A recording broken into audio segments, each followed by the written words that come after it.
귀한 은혜 받게 하옵소서. 예수님의 이름으로 감사하며 기도 올리옵나이다. 우리 주님 사랑하시면 크게 한번 아멘 합시다. 우리 변함없는 하나님의 사랑이 2015년도 상반기를 잘 마감하게 해주신 하나님이시라고 한다면, 그 신실하신 하나님이 나머지 7월부터 12월 달까지 나머지 후반 6개월간을 은혜 가운데 잘 변함없이 지켜주실 줄로 믿습니다. 그 신실하신 하나님을 바라보는 귀한 시간 되기를 바랍니다. 오늘은 날짜적으로 6월의 28일 2015년 상반기를 마감하는 주일입니다. 저도 그렇고 여러분도 그렇고 우리가 2015년 1월 송구영신 예배를 드릴 때에 봉투에다가 1년 동안에 이렇게 내가 살아야 되겠다라고 하는 기도의 제목을 적어놓고 또 성경도 읽어야 되겠다, 이런 생각도 하나님께 소원 기도해보면서 열심히 가정에서, 일터에서, 우리 사업장에서 열심히 달려왔습니다. 여러분의 수고와 땀이 헛되지 않고 또 열매를 맺었기에 오늘 우리가 이렇게 또 예배를 드릴 수 있는 것도 하나님의 은혜라고 생각이 됩니다. 이 시간에는 우리가 그동안에 6개월 동안 열심히 달려왔다면 잠시 걸음을 멈추고 한번 하나님 안에서, 말씀 안에서 생각해 볼 수 있는 그런 시간을 갖기를 원해요. 마치 지난 6개월간이 전반전이라고 한다면 우리에게는 다가올 후반전 6개월이 또 2015년 안에 기다리고 있기 때문입니다. 이것은 여러분이 잘 아시는 바와 같이 운동 경기도 마찬가지지 않습니까? 전반전이 있고 후반전이 있는데, 전반전에 잠깐 실수를 했다 할지라도 전반전과 후반전 사이에는 해프타임이 있어서 감독이 선수들이 뛰는 것을 잘 분석을 합니다. 그래가지고 그 해프타임 시간에, 휴식 시간에 전략을 짭니다. 그리고 각자의 선수들이 잘하는 것은 잘하는 면으로, 또 잘못한 것은 이렇게 하라고 지도를 하면서 후반전에 가서 그 감독의 말씀대로 잘 움직이다 보면은 역전의 드라마가 일어나는 것을 우리는 가끔 이렇게 화면을 통해서 볼 수 있지 않습니까? 저는 인생도 똑같다고 생각합니다. 우리의 인생의 감독자는 누구이십니까? 하나님이십니다. 하나님께서 여러분의 전반전의 삶을 다 보시고 평가하셨을 것입니다. 어떤 점이 부족하고 어떤 점이 잘했던가를 다 아실 것입니다. 이 시간은 그 하나님께서 이제 해프타임이 되어져서 우리에게 작전을 짜면서 생각할 수 있는 기회를 주십니다. 오늘 우리의 인생의 감독자 되신 주님의 말씀, 하나님의 말씀을 잘 여러분들 경청하고 그대로 또 나머지 인생의 후반전을 산다면 정말 귀한 열매가 맺혀질 줄로 믿습니다. 그러면 하나님께서 오늘 우리에게 이 해프타임 시간에 무슨 말씀을 하실까 생각을 하는 가운데에 로마서 13장 11절에서부터 14절까지의 귀한 말씀을 찾아듣게 되어졌고, 이 말씀을 소개하면서 이 백그라운드를 한번 여러분들에게 나누어 지기를 원합니다. 13장 12절부터 보게 되면 밤이 깊고, 다 같이 읽겠습니다. 시작. 밤이 깊고 낮이 가까웠으니 그러므로 우리가 어둠의 일을 벗고 빛의 갑옷을 입자. 낮에와 같이 단정히 행하고 방탕과 술 취하지 말며 음란과 호색하지 말며 쟁투와 시기하지 말고 오직 주 예수 그리스도로 옷 입고 정욕을 위하여 육신의 일을 도모하지 말라라는 말씀으로 되어져 있습니다. 여러분, 이 말씀이 물론 로마서에서 나오는 말씀이요, 사도 바울이 쓴 말씀이지만은 역사가는 훗날 이 말씀을 통해서 위대한 일을, 작품을 남겼던 역사의 기록을 여러분들에게 소개합니다. 그것은 바로 잘 아시는 아우구스티누스, 성경 다음으로 성경의 고전이라고 생각할 수 있는 The Confession, 고백론, 참회론이라는 이름으로 우리나라에서 번역이 된 책입니다. 여러분 도서실에 이 책이 있으니까 이 책을 빌려보고 싶으신 분들은 아마 빌려가시면 되겠습니다. 꼭 읽어봐야 될 내용입니다.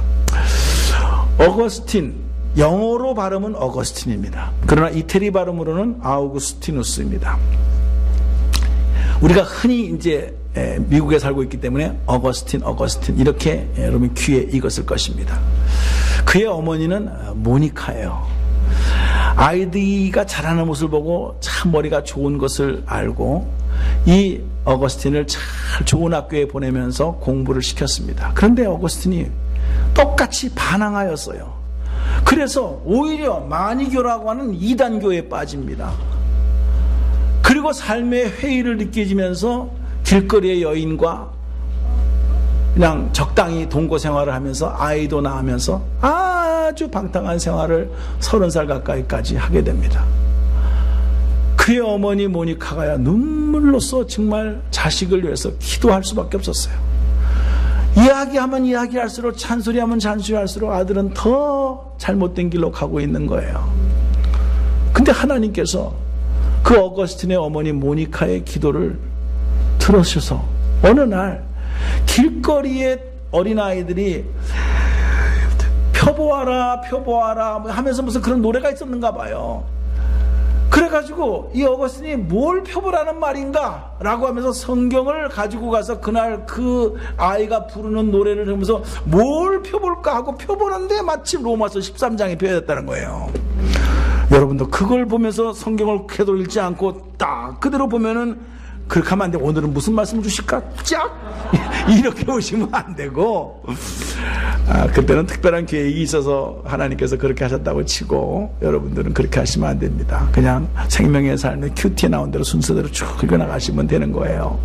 근데 오늘 본문 말씀이 하나님의 말씀으로 들려져가지고 방망이처럼 자기의 온 몸과 마음을 두들겼다는 고백을 하면서 그가 어렸을 때부터 방황하면서 살았던 모든 것을 하나님을 향하여 찬양하면서 고백한 내용이 이렇게 책으로 나오게 되어진 역사가 있습니다.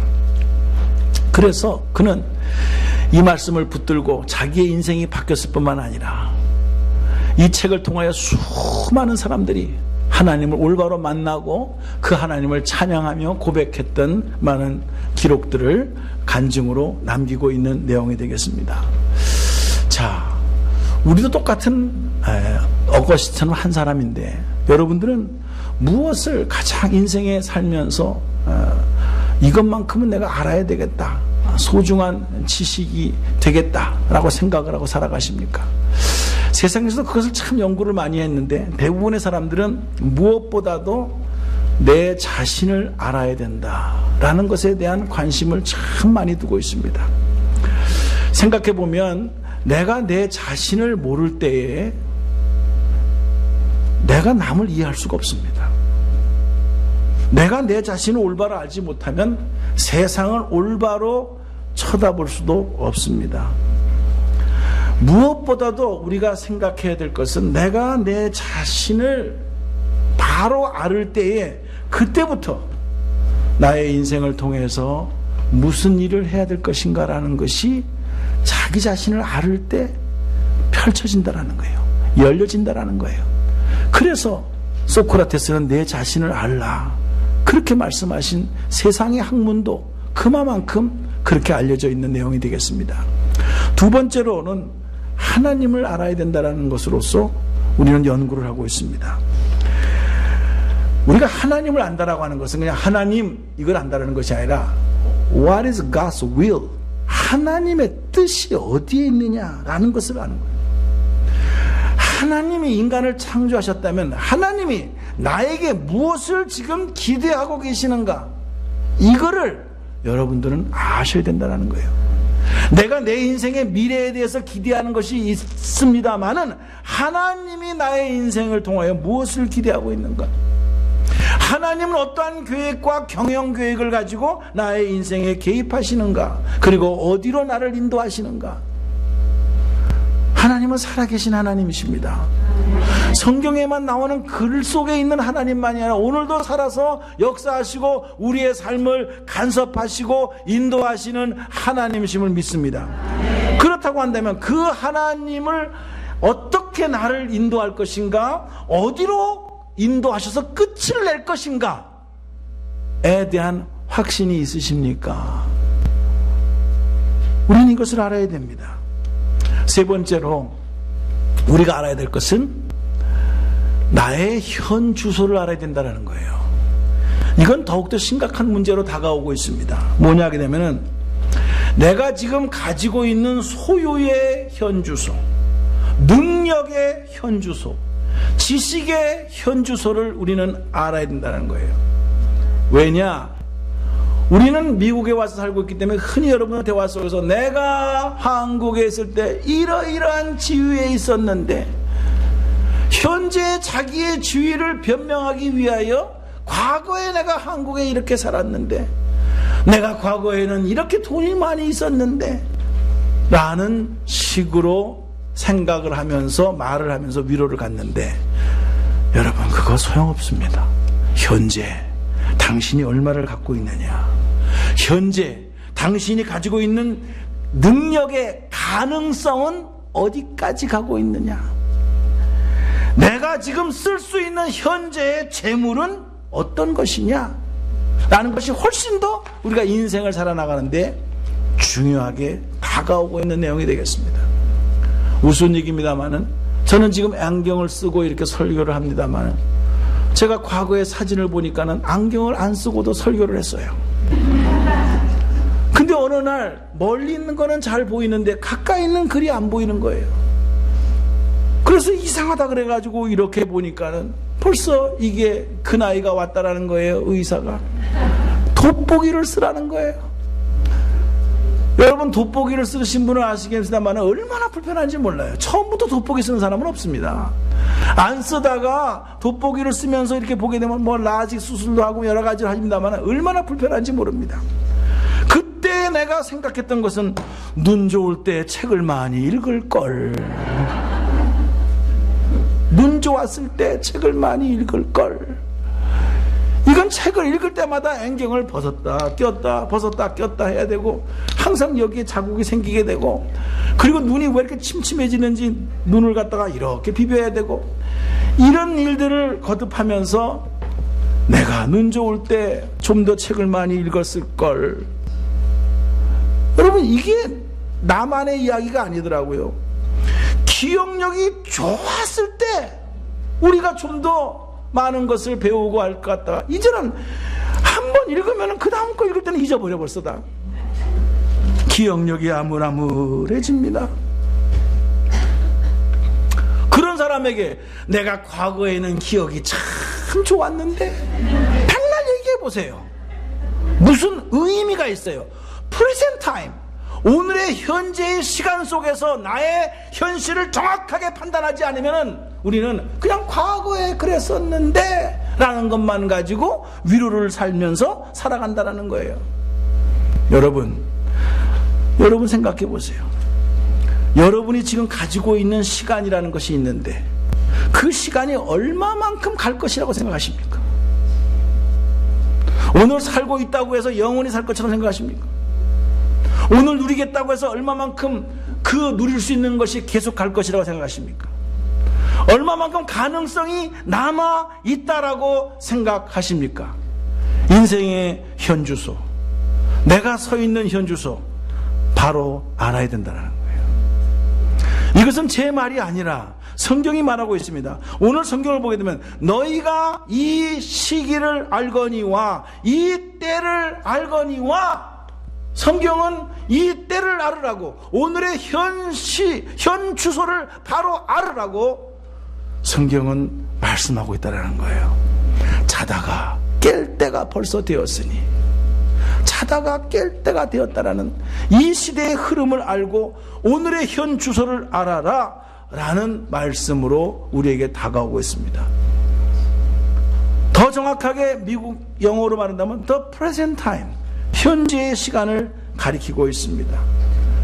저는 이 말씀을 준비하면서 책을 보니까 이 시간이라고 하는 것이 얼마나 실질적으로 중요한 것인지 깨닫게 되어졌습니다.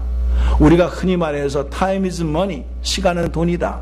뭐 이렇게 경제적으로도 얘기할 수 있지만은 그것보다 훨씬 더 소중하고 귀중하다는 것을 깨닫게 되어진 것이 뭐냐 하게 되면, 자, 우리는 이 세상을 살아나가는데 자본주의 사회에서 뭐니 해도 그래도 우리가 물질이 필요합니다. 물질. 또 살아가는데 지식이 필요합니다. 경험, 노력, 능력, 이런 거 다 실제로 필요한 거 맞습니다. 그래서 시간도 중요하다.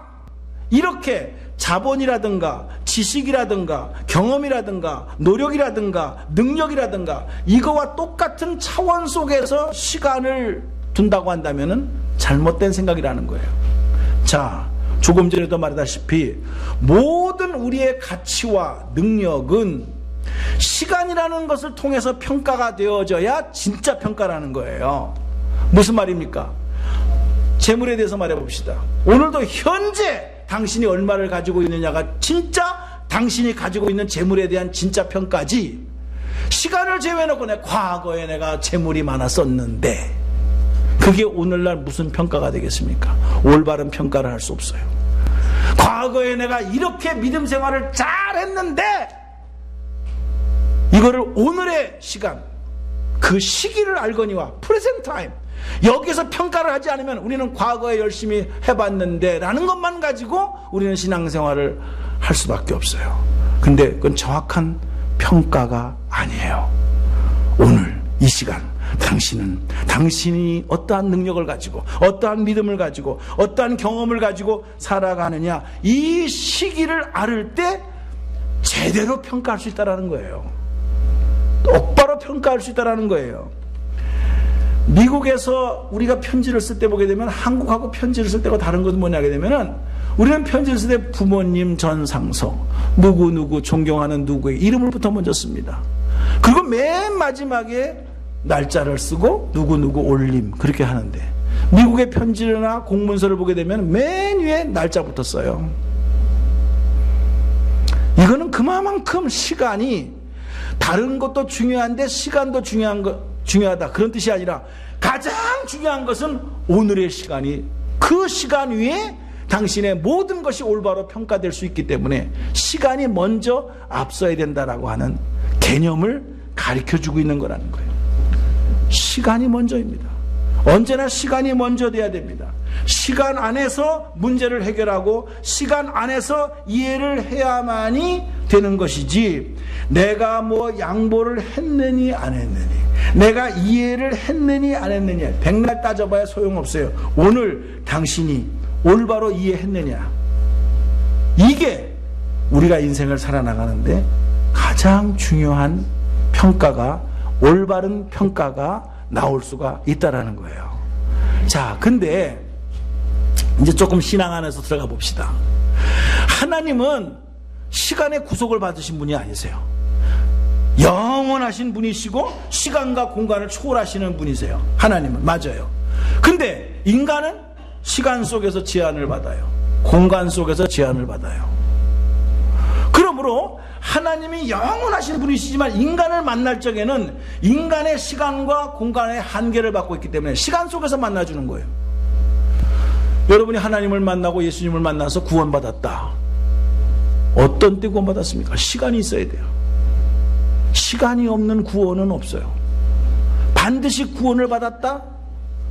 어떤 시간 속에서 구원을 받았다라는 그 시간이 있어야 되는 거예요. 시간이 없는 구원이 어디 있습니까? 현실이 없는 구원이 어디 있습니까? 현실이 없는 믿음이 어디 있습니까? 여러분 잘 하셔야 돼요. 그래서 하나님께서는요, 시간과 공간을 초월하시는 분이 인간을 만날 적에는 현실 속에서 만나주지만은 현실만 갖고 말하시는 분이 아닙니다. 하나님은 시간과 공간을 초월하시기 때문에 하나님이 인간을 만날 적에는 현실 속에서 만나주지만은 하나님은 반드시 우리의 인생을 앞으로 미래에 대한 좋은 열매를 맺게 하기 위하여 인도하시는 하나님이심을 믿으시기 바랍니다. 주께서 내 길 인도하시네. 주께서 내 길을 인도하시네. 인간은 시간과 공간 속에 한계가 있기 때문에 모릅니다. 오늘의 현실만 볼 수밖에 없습니다. 그러나 하나님은 시간과 공간을 초월하시기 때문에 미래를 아세요. 그래서 하나님은 우리를 인도하신다는 거예요. 우리의 미래를 향하여 좋은 길로, 올바른 길로 인도하신다는 거예요.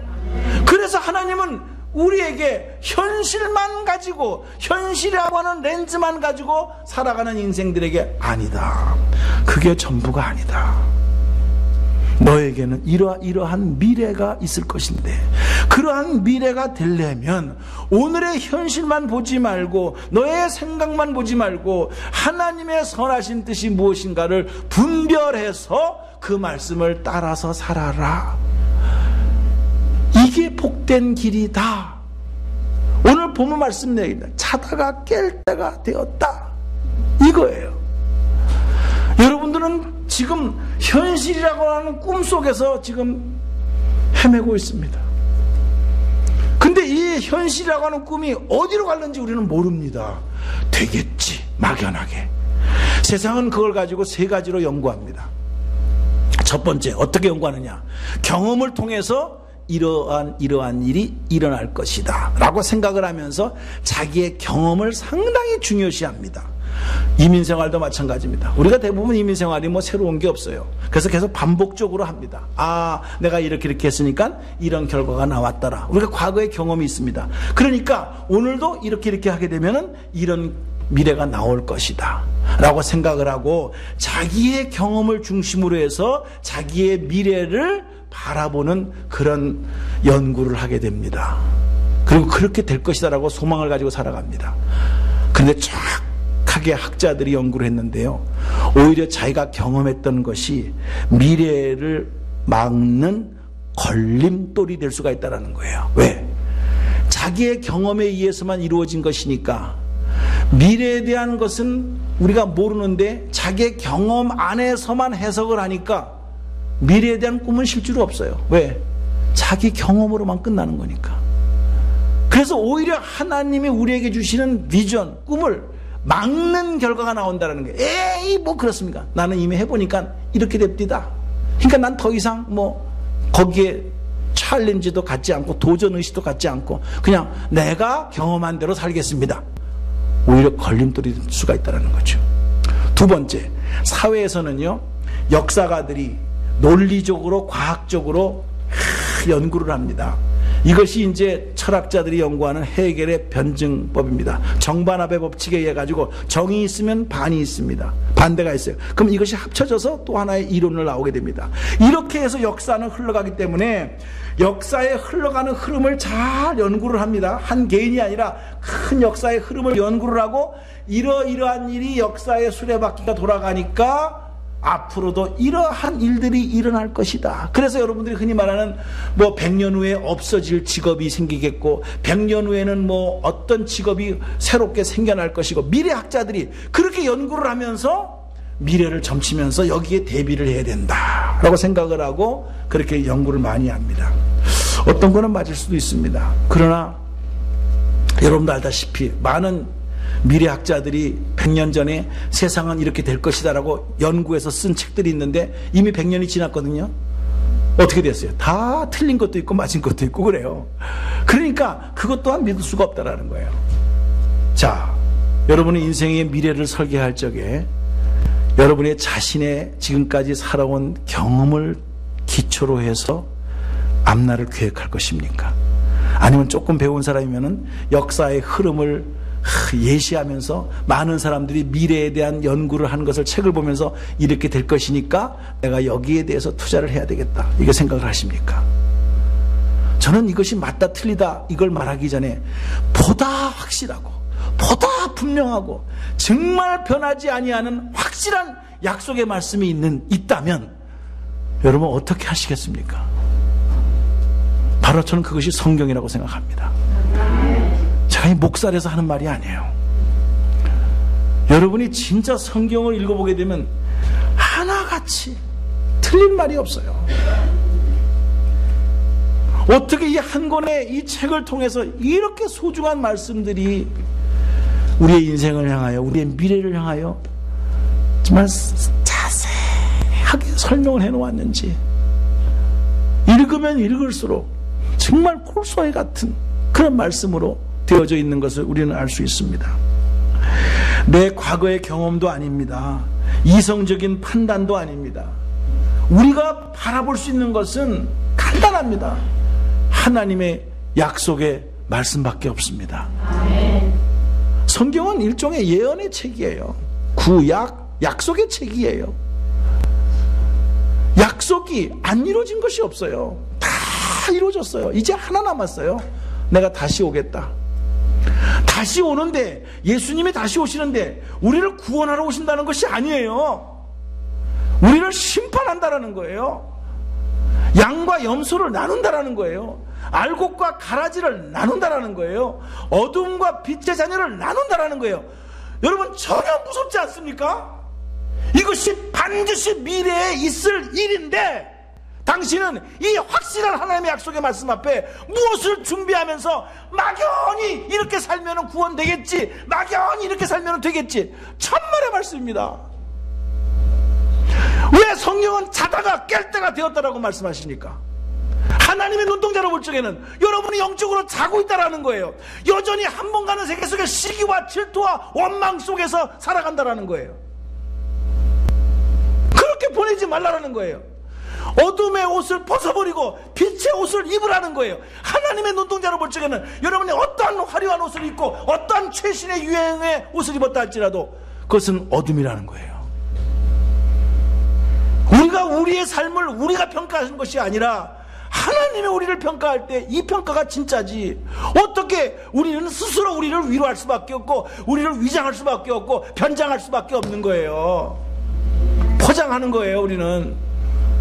그러나 하나님의 불꽃 같은 눈동자는 한치의 양보가 없어요. 그것만큼은. 사랑하는 성도님들, 하나님이 창조하셨고 하나님이 마지막에 심판하시고 구원받을 백성들을 구원하시겠다. 이것을 우리는 무엇으로 합니까? 약속으로 합니다. 약속을 어떻게 합니까? 믿음으로 하는 거예요. 믿음으로 하는 거예요. 히브리서 기자는 그렇기 때문에 히브리서 11장 1절에 믿음은 바라는 것들의 실상이요 보지 못하는 것들의 증거다라고 말씀하셨어요. 보이지 않습니다. 그래서 구약시대에는 선지자들이 어떻게 했습니까? 보이지 않는 것, 들리지 않는 것을 남들이, 선지자들은 들었습니다. 하나님의 음성을 들었습니다. 하나님을 보았습니다. 그래서 선지자들은 죽음을 무릅쓰고 그 말씀을 증거하는 것이 구약시대의 선지자였다면, 신약시대에 우리 크리스찬들은 세상 사람들은 모르고 세상의 쾌락과 세상의 확률과 세상의 경험으로 살아가지만 우리는 오늘도 변하지 않는 하나님의 약속의 말씀을 믿고 보이지 않고 들리지 않고 만지진 않지만 기록된 하나님의 약속의 말씀을 믿고 이렇게 될 줄로 믿습니다 라고 살아가는 것이 크리스찬이라는 거예요. 이게 신약과 구약에서의 다른 점이에요. 여러분, 우리가 크리스찬이지만은 기분 나쁘면 싸울 수 있습니다. 기분 나쁘면 언성이 높일 수 있습니다. 자기가 자기 마음에 안 들면 시기 질투가 나올 수 있습니다. 만일에 그렇게 똑같이 산다면, 똑같이 그렇게 할 수는 있지만 그렇게만 계속해서 산다면 당신이 하나님의 음성을 들은 사람입니까? 하나님의 약속의 말씀을 믿는 사람입니까? 아니라는 거예요. 우리가 어떠한 어려움 속에서 감정이 격해질 수가 있고 그리고 시기와 질투가 나올 수가 있지만 우리가 그것서 끝나는 것이 아니라 우리가 인내할 수 있고 우리가 참을 수 있는 것은 하나님의 약속의 말씀을 믿기 때문이에요. 그 말씀을 받아서 우리의 격한 감정을 컨트롤하기 때문에 남이 보지 못한 것을 내가 볼 수 있는 영안을 열려주셔서 그 방법대로 살아가고, 남이 듣지 못한 음성을 우리가 성령 안에서 성경을 읽다가 들었기 때문에 그 말씀대로 살아가는, 그것이 오늘날 신약시대의 크리스찬들이라는 거예요. 여러분, 우리는 너무나 잘 압니다. 밤이 되면 태양이 안 보이는 것 잘 압니다. 그러나 태양이 없는 게 아니라 태양이 다른 편에 있기 때문에 우리의 눈에 안 보이는 거죠. 안 보인다고 해서 태양이 없는 것입니까? 너무나도 우리는 확신합니다. 여러분, 마치 어두움이 흑암의 권세, 다시 말씀드려서 세상이 허무하고 무질서와 폭력과 너무나도 복잡하고 너무나도 암담한 세상 속에서 도대체 하나님이 어디 계시는가? 도대체 하나님이 무엇을 하고 계시는가? 왜 의인은 고통을 당하고 악한 사람은 형통하게 잘 사는가? 저 사람은 예수도 안 믿고 전혀 세상적으로 사는데, 아니 평생 아픈 거를 못 봤네. 아니 아무리 불경기라고 해도 하는 것마다 잘 돼가지고 돈이 너무 많아서 뭐 그냥 1년이면 6개월을 놀면서 그냥 휴가 가면서 산다네. 그런 소식을 들을 때 억울하지 않습니까? 나는 그래도 주여 아버지 하고 집에 교회에 와서 부르짖고 기도도 하는데 살아계신 하나님 뭐 하시는 거요? 왜 악인은 형통하고 의인은 고통을 당해야만 됩니까? 죄 없는 사람은 억울한 일을 당하는데, 아니 뭐 요리조리 빠져나가면서 그냥 법망을 피해가면서 그렇게 잘 사는 사람 모습을 볼 때 너무나도 억울하지 않습니까? 전혀 빛이 보이지 않습니다. 하나님의 공의가 있다고 하고 배웠는데 전혀 내 눈에는 지금 공의롭게 행해지는 것이 이 세상에 보이지 않습니다. 여러분, 태양이 안 보인다고 해서 밤이 왔다고 해서 태양이 없는 것입니까? 반드시 깊은 밤이 지나고 난 다음에는 아침 새벽이 태양이 떠오를 줄로 믿습니다. 우리는 그걸 봐야 돼요. 여러분, 영국의 탐험가였습니다. 근데 이 탐험가이면서 이분은 선교사였습니다. 그래서 아프리카의 아버지라고 하는 별명을 가진 데이비드 리빙스톤이라고 하는 사람이 있습니다. 리빙스톤, 유명한 사람입니다. 빅토리아 폭포를 최초로 발견한 사람입니다. 아프리카를 여행하면서. 그러면서 복음을 증거했던 사람입니다. 오래 살지는 못했어요. 아프리카를 선교하면서 그러면서 열병에 일찍 돌아가셨어요. 그러나 그의 업적은 그 당시에 많은 사람들에게 새로운 눈을 뜨게 했던 그런 분입니다.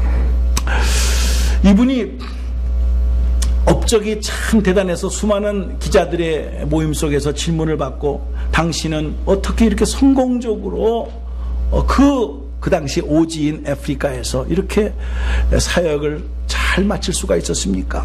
라고 하면서 막 후레쉬를 터뜨리면서 질문을 하게 될 때 그는 이런 이해를 들어서 설명을 했습니다. 여러분, 인생을 살아가는 것을 큰 바다에 배가 지나가는 것으로서 비유할 수가 있는데, 그 큰 배가 그 험한 바다를 안전하게 운행할 수 있는 비결이 어디에 있는 줄 아십니까? 이렇게 물어봤어요. 그러니까는 전혀 자기네들이 원했던 질문에 대한 대답이 아니거든요. 그래서 가만히 있으니까, 제가 알기로는 내가 여행을 해보니까 그 험한 파도 속에서도 배가 갈 수 있었던 것은 배 밑에 무거운 짐이 있기 때문입니다. 이거는 굉장히 과학적인 얘기고, 지금도 많은 배를 만드는 그 과학자들이라든가 기술자들이 배 밑에 공간이 있는데 여기에다가 짐을 잔뜩 싣고, 짐이 없을 때는 물을 집어넣어서 그 배의 무게를 밑에다가 두는 겁니다. 이거를 흔히 말해서 밸러스트라고 말합니다. 영어로, 전문 용어로. 이래야 롤링과 피칭이 일어났을 때 그 밑에 있는 짐이 같이 움직여짐으로 말미암아 배가 쓰러지지 않는다는 거예요. 이 원리가 정확하게 입증이 된 내용이 바로 세월호 사건입니다. 세월호가 작은 배가 아닙니다. 큰 배입니다. 우리나라에서 여객선으로서 첫지나 두찌 되는 큰 배는 저렇게 넘어졌어요. 쓰러졌어요. 저게 왜 쓰러진지 아십니까? 물결이 세다고요? No. 저 밑바닥 배 밑에는요, 물을 채웠어야 되는 거예요. 중심을 잡아줘야 되는 거예요. 근데 객실을 더 많이 만들기 위해서 개조를 했어요. 그래가지고 그 물이 이만큼 차야 중심을 잡을 텐데 사람을 못 태우니까 그거를 더 줄이고 객실을 만들어 버렸어요. 그러니까 저 배가 얼마나 높습니까? 근데 중심이 밑에가 꽉 돼서 오뚜기처럼 흔들려도 중심이 밑에 있을 때는 쓰러져 올라서는데, 이게 없어지니까 급류가 오니까 그냥 쓰러져 버리는 거예요. 저게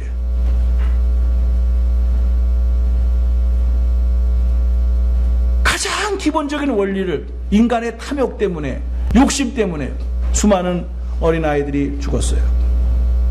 바닥의 짐, 이거는 참 우리 인생 속에서 인생의 항로를 걸어가는 그 바다의 배라고 비유한다면 굉장한 중요한 의미를 나타내주고 있습니다. 바닥의 짐. 리빙스톤이 그 많은 기자들 앞에서 간증을 하면서 이야기를 하게 될 때, 여러분이 저에게 너무나 훌륭한 사역을 했다, 너무나 성공적인 업적을 남겼다라고 하는데, 또 그 비결이 무엇이냐라고 지금 그것을 알고자 질문하는데, 저에게는 이제 무거운 짐이 하나 있었습니다. 이것은 나의 인생의 밑바닥의 가장 큰 짐은 내 사랑하는 아들이 방탕해서 집을 나가버렸습니다. 지금도 내가 어디 있는지 모릅니다. 내가 하나님 아버지 앞에 쓰임받았다고 이렇게 하지만, 내가 이 자식을 생각할 때마다 도저히 내가 내 자식도 간수하지 못하는데 내가 왜 이런 것을 하는가. 하나님 아버지에 기도하고, 남들이 잘했다고 했을 때 내 자식도 제대로 못하는데 내가 뭘 한다고 하느냐, 자랑할 게 뭐 있느냐. 그래서 이 자식을 생각할 때마다 겸손해지고, 그래서 자기를 낮추고 기도하면서 했기 때문에 이 집을 나간 자식에 대한 그 부담감이, 그 무거운 짐이 내 인생의 바닥에 깔려져 있었기 때문에 그것이 짐인 줄 알았는데, 그것이 나의 인생을 곁길로 가지 않도록, 교만하지 않도록 나를 붙잡아준 결과로 내가 이렇게 여기까지 왔습니다. 이렇게 리빙스톤이 고백을 했더라는 거예요. 사랑하는 성도님들, 우리는 이 시대에 나만이 왜 이런 무거운 짐을 지고 가야 되는가? 왜 하나님은 어디 계시길래 이 험악한 세상을 그대로 내버려 두시는가? 라고 우리는 때로 하나님 아버지에 원망할 수 있고, 우리의 불편한 삶, 풀리지 않는 문제를 놓고 우리는 안타까워할 수밖에 없는 그런 모습일 수도 있습니다. 근데 또 한번 생각해 보세요. 과연 하나님이 주무십니까? 또한 하나님이 못 본 채 하십니까? 저는 인생의 뒤안길에서, 아니 역사의 뒤안길에서 분명히 하나님은 무엇인가를 준비하고 계시고 예비하고 있다는 사실을 믿으시기 바랍니다. 여러분이 아시다시피 요 최근 10일 사이에, 15일 사이에 어떤 일이 났습니까? 미국 대법원에서 드디어 동성끼리 합법적으로 결혼을 할 수가 있다. 미국의 법이 통하는 50스테이트 안에서 모두 다 이제는 정상적으로 결혼할 수 있다. 이제는 무슨 레즈비안이 사는 촌이 따로 있는 게 아닙니다. 여러분의 옆집에도 얼마든지 동성 연애자들이 결혼을 해서 살 수 있는 합법적인 근거가 되어버렸어요. 떳떳해요. 또 이슬람의 극단주의진 무당단체가, ISIS가 저 서북 아프리카에 있는 튜니지아라는 그 해변가에서 무작위로 가만히 보고서는 전부 다 유럽 사람이고 휴양객으로, 관광객으로 오는 사람 같으면 무조건 쏴버렸습니다. 신문에 나온 것은 38명이 그냥 해변가에서 죽었습니다. 39명이 부상을 당했다는 소식이 들려졌습니다. 미국에서는, 사우스 캐롤라이나에서는 예배를 드리고 있는 가운데 한 개인이 와서 목사님, 핑크니 목사님을 쏴 죽였습니다. 교인들 9명을 죽였습니다. 인종 차이 때문에 그냥 죽여버렸습니다. 오바마 대통령이 그 추모식에 가서